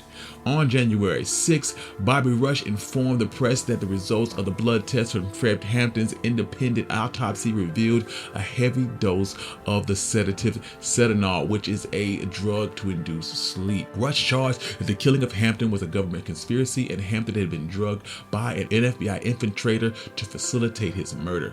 Hampton's fiancée, Deborah Johnson, who was 8 months pregnant at the time and arrested during the raid, later recounted Hampton's murder and strange behavior on the night of the raid. She said that Hampton had never gotten up from the bed during the raid and remained silent. He only woke up slightly and lifted his head when guns were being fired, but barely moved or said anything. After the first wave of shooting, police arrested Johnson, put her out of the bedroom and into the kitchen, and she heard police say that he was barely alive, but he was going to make it. Then police started shooting again, and a police officer said, but he's good and dead now. There was an immediate outpouring of support for Hampton, and the Panthers used the attention to organize support through education, offering tours of the apartment where Fred Hampton and Clark had been murdered, and the National Black Panther Party understood and sought to portray the killing of Hampton and Clark as a political assassination and part of a national government's conspiracy to repress the Black Panther Party. In early 1969, the Connecticut Black Panther chapter opened and was led by Erica Hudgens. They offered political education classes and attempted to start a breakfast program and regularly held public speeches. They started to attract national attention. The FBI paid closely attention to the New Haven Panthers and tapped their phones, infiltrating their ranks with several undercover informants. In March of 1969, J. Edgar Hoover fiercely remanded the New Haven field office office for not producing more hard-hitting counterintelligence measures for dealing with the Panthers in New Haven, Connecticut. In early May, the New Haven police wiretaps revealed that Bobby Seale was going to be speaking at Yale University later that month to raise funds for legal fees, and the police passed on this information to the FBI. On Saturday, January 17th, New York Panther George Sams showed up at the New Haven Panther offices with Alice Rackey. Rackey was a 19-year-old who was homeless, desperate, and eager to please. He had joined the Panthers in New York looking for a place to fit in, and Sams was a bully who had been expelled from the Black Panthers for stabbing another Panther in Oakland, but was reinstated at the request of Stoughton Carmichael, whom he once served as a bodyguard. Sams showed up in New York earlier that spring as police began arresting most of the party's leadership during multiple raids. He called himself Crazy George. He claimed that he was there to straighten out unreliable chapters. When Sam arrived in New Haven, he claimed that he had been sent by the national headquarters to weed out spies, and he immediately took control of the fledgling New Haven chapter and charged Rackey with being a spy and set up a kangaroo court to interrogate him. With the help of Warren Kimbrough and a new Panther recruit, Donnie McLucas, Sams tied Rackey to a chair and tortured him. The two beat Rackey with the club and twisted coat hangers around his neck and poured boiling hot water all over him. On the evening of the 20th, 3 days after Sams had brought Rackey to New Haven, Sams announced that he was going to drive Rackey to the bus station and let him go. With Kimbrough and McLucas in tow, Sams took Rackey to a wooded swamp in the suburbs, and Sams handed Kimbrough a .45, and Kimbrough shot Rackey in the back of the head, killing him. Sams took the gun back and handed it to McLucas, telling him to finish Rackey off, and McLucas shot Rackey in the chest. The police and the FBI had gathered extensive information on the New Haven Panthers chapter through paid informants and wiretapping, and the night of May 20th, a police informant called the head of the information division of the New Haven police and warned him that Sams and others were about to transport something important in Sam's green Buick Riviera. New Haven police chief later said that he suspected that the Panthers were kidnapping someone and that a hostage was in transit. However, they did nothing to stop Rackey's torture or murder, later claiming that they did not know he was being tortured and that they tried to follow the car that carried Rackey to his death, but that the Panthers had eluded them. The next day, the police recovered Rackey's body, and later that night, they conducted raids that arrested Erica Hudgens, Warren Kimbrough, Donnie McLucas, Francis Carter, and 4 other rank-and-file members on murder charges. The police arrested the Panther suspects in New Haven the day after Rackey was murdered, and Sams had already left town. But he had left behind the tape of the recording made during Rackey's torture, and the police had no trouble locating and confiscating the tape when they made the arrest of the New Haven Panthers. After those arrests, Sams was in and out various Panther offices nationally, with police and FBI raids following close behind. In early August of 1969, Sams was arrested in a gun incident at a New Panther chapter in Halifax, Nova Scotia. He was extradited to the United States following a trial where he turned state's evidence. Within days, the Justice Department created a special unit with the purpose of federal prosecution of Black Panther members. On August 19th, on the basis of Sam's testimony, Bobby Seale, chairman of the Black Panther Party, was arrested in Berkeley, California on capital charges of conspiracy to murder for allegedly ordering the killing of Sam Rackey. The state made a deal with Kimbrough, offering him a light sentence in exchange for turning state's evidence and pinning the murder on the higher-ups. Kimbrough and Sams were each given 4 years in prison and were eventually released. Donnie McLucas maintained the innocence of the Black Party members and was slated to face trial. Panther Field Marshal Landon Williams was also in New Haven during Rackey's torture and murder, and Sams testified that he had taken orders from Williams, and Williams in turn had taken orders from the Black Panther National Headquarters. It was clear that Sams directed the gruesome events, and in the end, the state found insufficient evidence to support Sams' claim that he was following orders from Williams. Williams pled guilty to the lesser charges of conspiracy to murder and received a suspended sentence on November 1971. Hoping to pin the murder on National Panther leaders Bobby Seale and Erica Hudgens, the state prosecuted a long, costly trial in an attempt to convict the two. But both efforts failed, and all charges against Seale and Hudgens were eventually dismissed. During the 1970s, the Black Panther Party was weakened by external attacks and legal problems and external issues, and their rapid decline as a political force. But the most devastating cause of the Black Panther Party's demise were programs ran by the Federal Bureau of Investigation aiming to break up the party. I hope you join us next week when we discuss the decline of the Black Panther Party. But today, I'm Country Boy. This has been the story of the Black Panthers. As usual, if you like this, consider donating to our Patreon page. Also, if you like more episodes like this, or you can find episode 1 at onemichistory.com. Please give us 5 stars on Apple Podcasts, and peace. After the Black Panthers' creation in 1966, during their initial years, the Black Panther Party grew from a small organization in Oakland to a national, even international organization.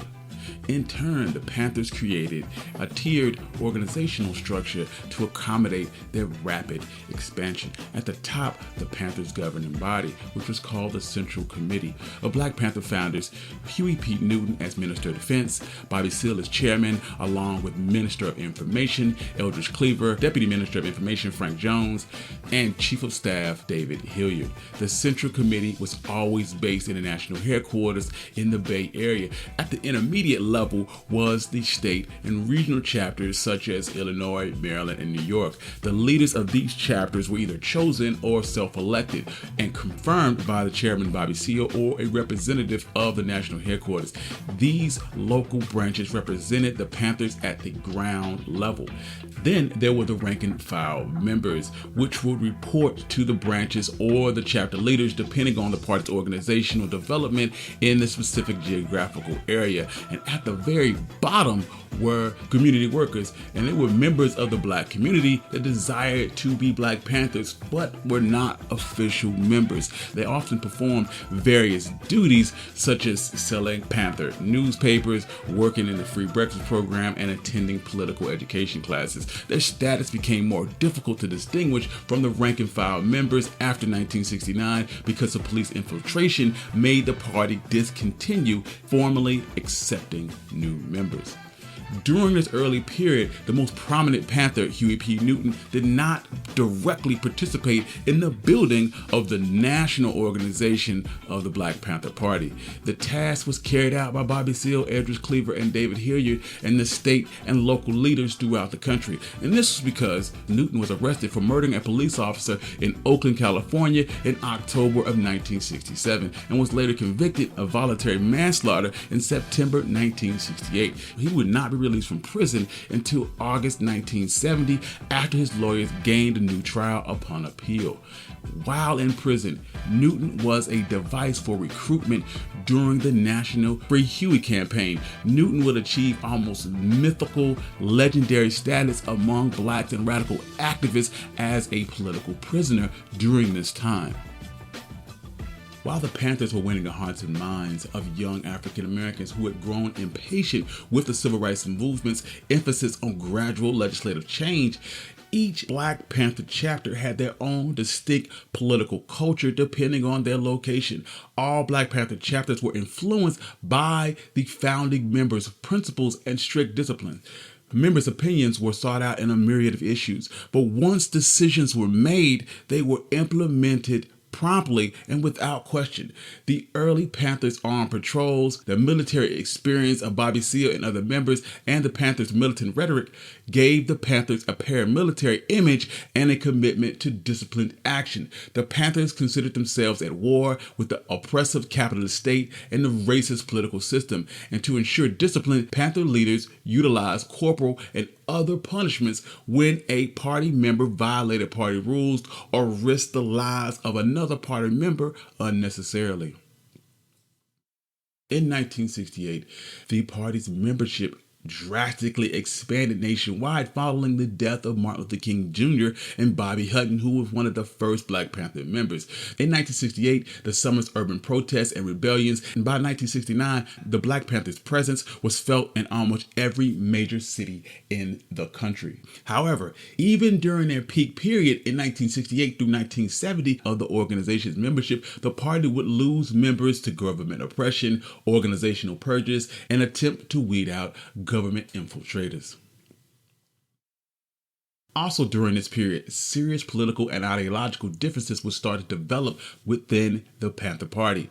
Panthers outside of California would complain about the lack of involvement in decision-making at a national level. And after the violent confrontations with police officers, the National Party began to downplay self-defense and put a greater emphasis on community service programs, especially the popular free breakfast program for children, the free health clinics, and the liberation schools. However, some Panthers in other parts of the country disagreed with these policies. Consequently, these internal conflicts were manipulated by the FBI, which led to a major divide within the organization. The 1968 through 1970 period culminated a series of Black Panther purges and expulsions, which were confirmed by Newton and the Central Committee in an attempt to weed out FBI infiltrators. As the Black Panthers attracted national attention, J. Edgar Hoover decided that they needed to be destroyed. The government attack on progressive and radical Black groups, such as the Black Panther Party, was systematic and vicious. The Black Panther Party was a victim of almost 80% of the FBI's 295 authorized attacks on Black political organizations. The FBI's covert action program against the Black Panther Party began in 1968 and would continue until 1971, when the Bureau allegedly terminated all of its counterintelligence programs against domestic groups because of its security leaks.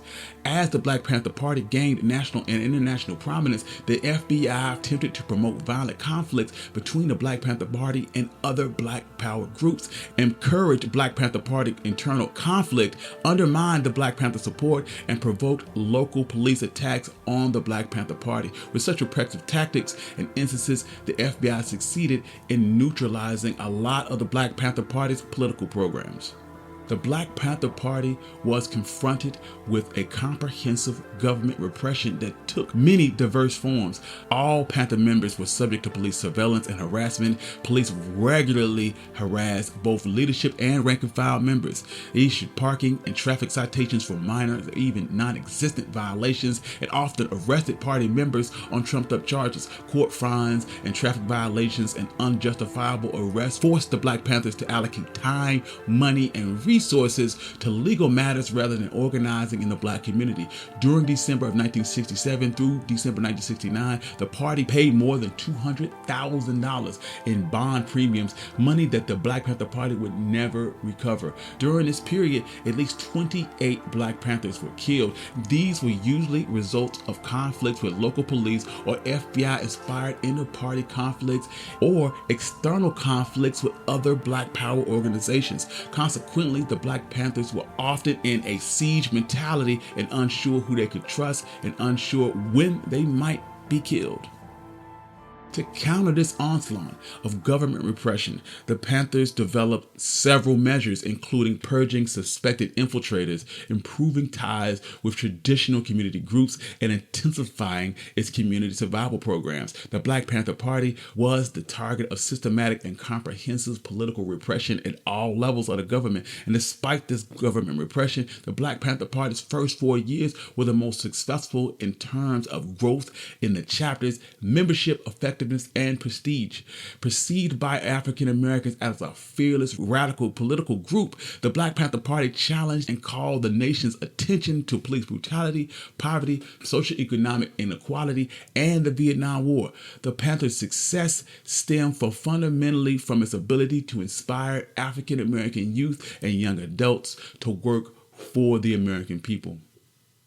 But government repression wasn't the only issue facing the Black Panthers. The seeds of internal conflict had been planted after Huey Newton's release from prison in August 1970. Once a free man, Newton was working to attempt to strengthen the party's community service programs and to gain release of then imprisoned Bobby Seale. Seale was in prison for 16 counts of contempt during his trial for inciting a riot at the 1968 Democratic Convention. At the same time, Eldridge Cleaver was in exile in Algeria because he had been brought up on charges of attempted murder during the death of Bobby Hutton. He was heading the international section of the Black Panther Party, and Newton and Cleaver, two of the party's most prominent members and leaders of the Central Committee, had increasingly differed on strategy and tactics. Newton wanted to downplay self-defense and place confrontation, and Cleaver wanted to advocate for violent revolution and guerrilla warfare. Cleaver failed to recognize, though, that the emphasis on militant action isolated the Panthers from the community, thereby reinforcing their image of a gang of super revolutionaries.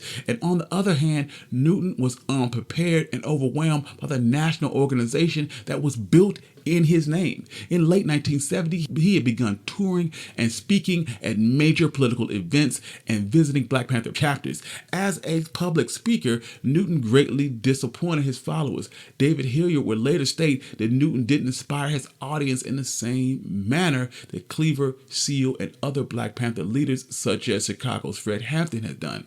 Also, differences between the national headquarters and state chapters had also begun to manifest itself into conflicts. Friction between national headquarters and the New York chapter. The New York chapter was one of the largest in the country, with smaller local branches in Harlem, Brooklyn, Queens, and the Bronx, and other parts of the state.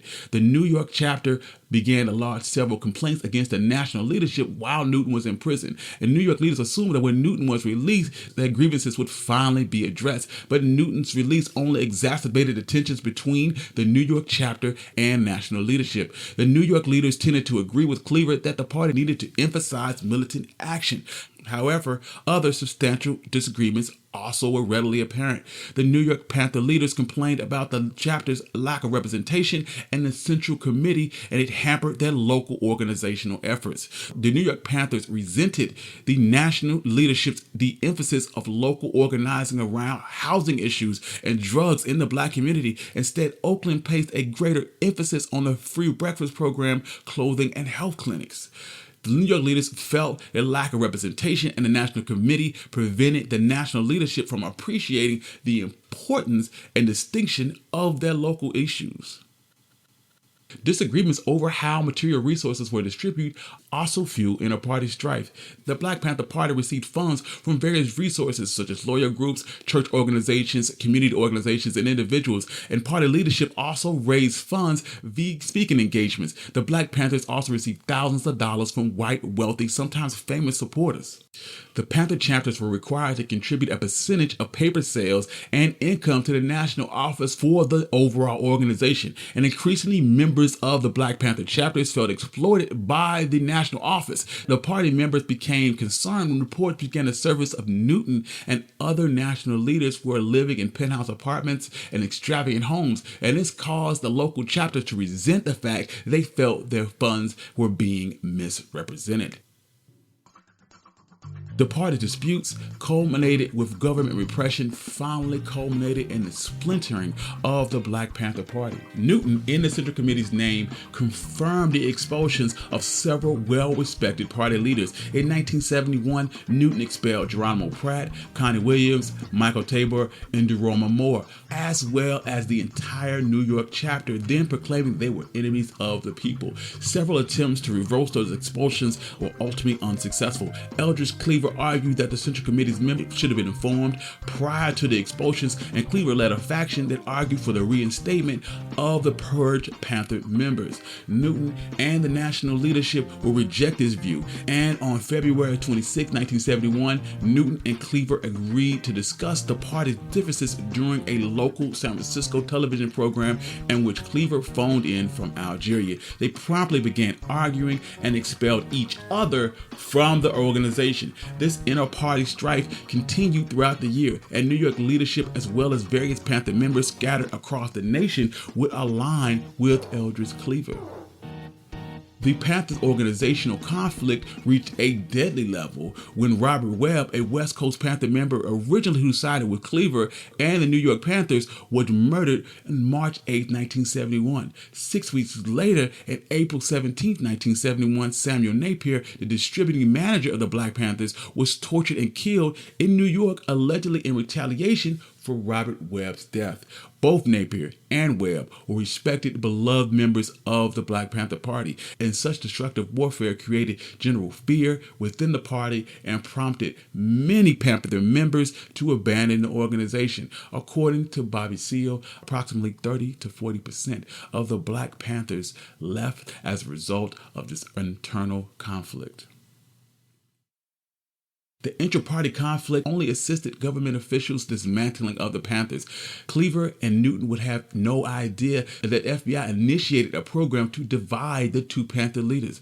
The FBI also conspired to permanently divide the New York chapter from the national headquarters, and years later, Newton would reflect on the government's successful attempt to divide the party. In conducting research for his 1980 doctoral dissertation, Newton discovered that for 3 solid weeks, a barrage of anonymous letters flowed in from the FBI's headquarters.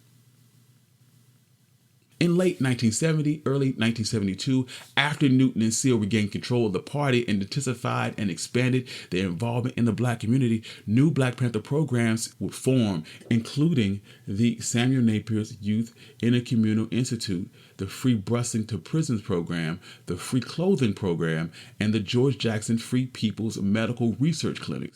In the early days, the Black Panthers' local leaders developed their own contacts and relationships with various institutional and local individual supporters. Consequently, despite the lack of representation on the Central Committee, they maintained relative autonomy based on their personal contacts and distance from the national headquarters. But in 1972, Newton would require that all money coming into the party go directly to him, and he would distribute it to the Black Panthers' relevant programs as he saw fit. Newton created several corporate entities to store the Panthers' money, and he diverted money from the Panther programs to support his personal activities. The Panther parties tended to accept this centralization of money and power because they worshiped Newton as their leader. In 1972, the Black Panthers attempted to concentrate their power into Huey Newton's hands. The party decided to mount a campaign to capture Oakland's mayoral and other local offices. Toward this goal, the Central Committee agreed to close all local chapters outside of Oakland in order to support Bobby Seale's mayoral candidacy. In an attempt to prevent more state rebellions and increase the Black Panthers' power within Oakland, Newton represented the local committee with 2 bold ideas. Bobby Seale should run and lead a full slate of Panther candidates for local offices and the mayor of Oakland, and 2, that the party should close all Panthers chapters outside of Oakland and redeploy all Panthers and their resources to Oakland to work on the campaign and consolidate power of the Black Panthers in its birthplace. Newton's proposal reflected his evolving ideas on the ideas of power. At the party's founding, he and Seale related power to the use of political violence. Consequently, they adopted Mao Zedong's credo that political power comes from the barrel of a gun. As a result of Newton's studies in prisons, fatal Panther shootouts with police, and in the recent internal party strife, Newton's ideas of the party had evolved, and Newton's new thinking as that the party needed to give more serious attention to political and economic dimensions of power and de-emphasize their earlier militant focus. Newton believed that if the party gained political control in Oakland, they could promote an ambitious economic development program that included turning the city's ports into a highly profitable state-of-the-art facility, promoting local Black businesses, implementing new social service programs. The Central Committee enthusiastically supported the idea of acquiring power within Oakland, but were divided on the necessity of dismantling the national organization. Chairman Bobby Seale led the opposition of breaking down the chapters on strategic and tactical grounds. Strategically, he saw no need to take this action because the party was already strong in Oakland and had excellent local supporters. Tactically, Bobby Seale resonated that the national headquarters lacked the resources to receive thousands of members from across the country on a very short notice. More importantly, the party had an organizational commitments and existing service programs in operation across the country. According to Seale, the party could not fold those chapters. Emilia Johnson, the former chapter leader, would state on closing the chapters, "I think it was a major mistake. It was a national organization with viable structures and communities, and people felt abandoned by that. There was a great support of the party in the local chapters and branches, and people put themselves out to take part in that. And the closing down of clinics and the closing down of the breakfast programs meant that the whole idea of the organization, to an extent, that these things were taken over, and it felt like there was a hole left." A large contingent of Black Panthers outside of the Bay Area shared in Bobby Seale's opinion. When membership received a new directive from the Central Committee, many members refused to uproot their lives and move thousands of miles away from home. These party members simply just left the Black Panthers. The Black Panther leaders in various state organizations expressed misgivings on the Central Committee's directive to close their respective party units. And in addition to running communal programs, they had Panther members in jail and on trial for various charges who required legal assistance. On the positive side, many members were happy to get to know and finally work with party members from around the country, and this infusion of new energy reinvigorated the party in the Bay Area's community service programs. Members also benefited from ideological and political training provided by the national leadership. On the negative side, though, the Panthers new to the Bay Area were disappointed by the intellectual capacity and lack of preparation of various national leaders who were teaching political education programs. Compounding this issue was the limited contact between most party members and the party's main leader, Huey P Newton. Members wanted to interact more with Newton, who they were told was constantly busy writing.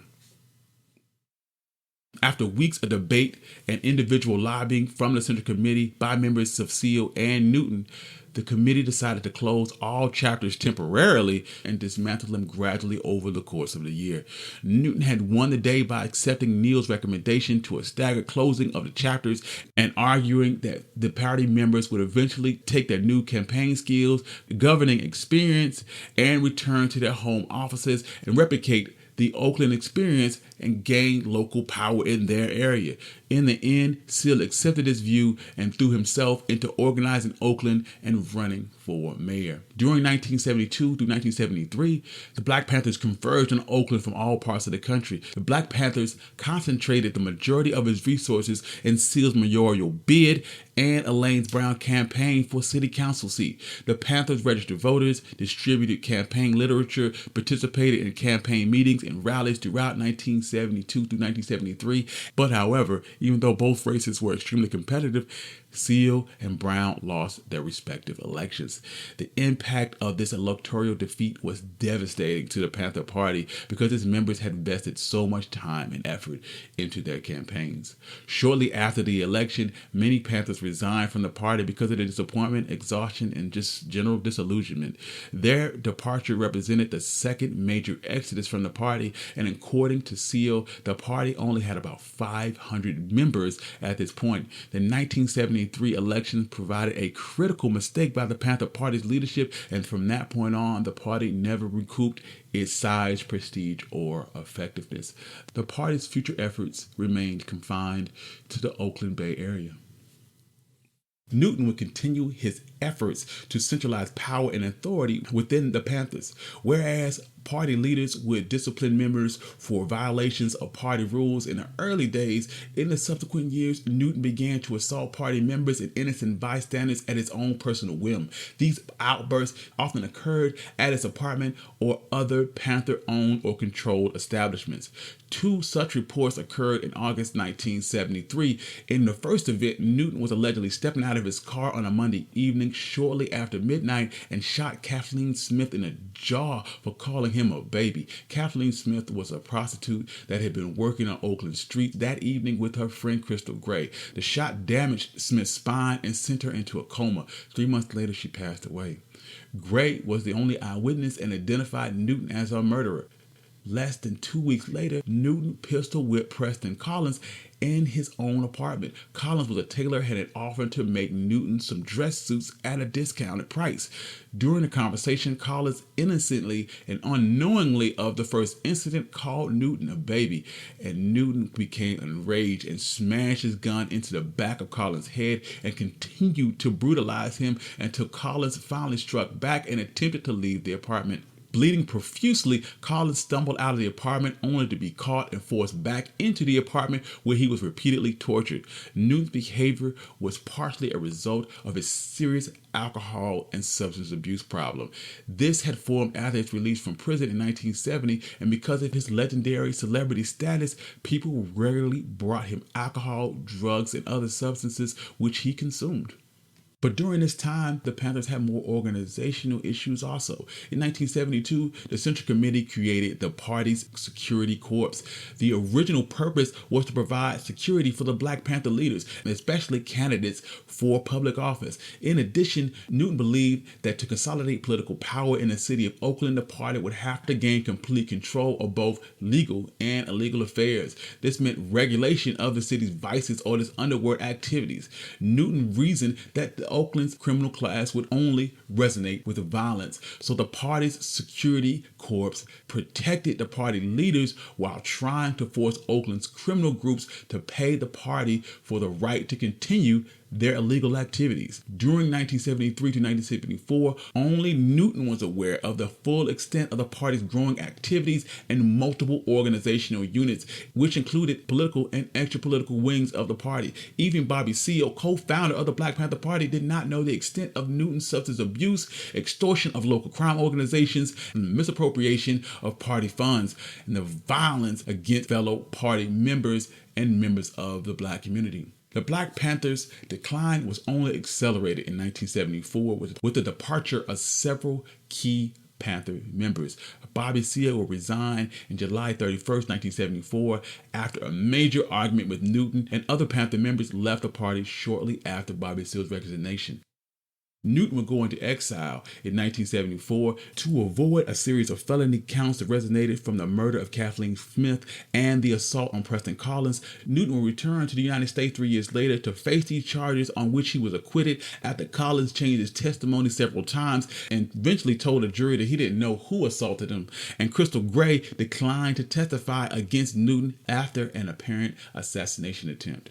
In Newton's absence, Elaine Brown became the party's leader and managed to recoup some of the party's respectability. Brown appointed more women to the party's leadership positions, and Erica Hudgens guided the communal schools, and other Black women, such as Phyllis Jackson, handled the financial and administrative tasks of the Black Panther Party. At this time, the party was no less than 200 members and had returned to its roots of local Oakland organization. Brown successfully secured local and private financial support of several Panther programs. In 1979, Elaine Brown ran for city council and finished second. However, her campaign was seriously hampered by drug charges and the accusations that she was involved in the murder of Petty Van Patter, a white woman who had been hired by the Panthers to put their financial records in order. During her leadership, the Black Panther Party played a key role in the election of the first Black mayor of Oakland, Judge Lionel Wilson, in 1977. And at the same time, Brown continued the Black Panthers' violent underground operations and tended to rely on corporal punishment to maintain authority over other Panther members. In 1977, Newton returned to the United States, and in response, Elaine Brown would resign from the party. She would also claim later that she had been beaten by Huey Newton. Following Newton's return, the Security Corps increased their involvement in criminal activities. Under Newton's guidance, the party would lose all its remaining legitimacy. In October 23, 1977, the Security Corps contributed greatly to the discrediting of the Panthers' remaining image by botching an attempted assassination of Crystal Gray, who was the only eyewitness to the murder of Kathleen Smith, and it resulted in the death of Panther Louis Johnson and wounding another. These revelations, along with gross financial mismanagement of private and government grants, the Panther Party discontinued several community programs in late 1970. And by 1980, the last issue of the Black Panther newsletter was published, and their membership had dwindled to just 27 members. The Oakland Communal School closed in 1982 due to lack of funding amid a scandal over Newton's embezzling of funds. This would mark the formal end of the Black Panther Party, and they would officially dissolve in 1982. Huey Newton would be shot and killed in Oakland in the summer of 1989 in a drug-related incident.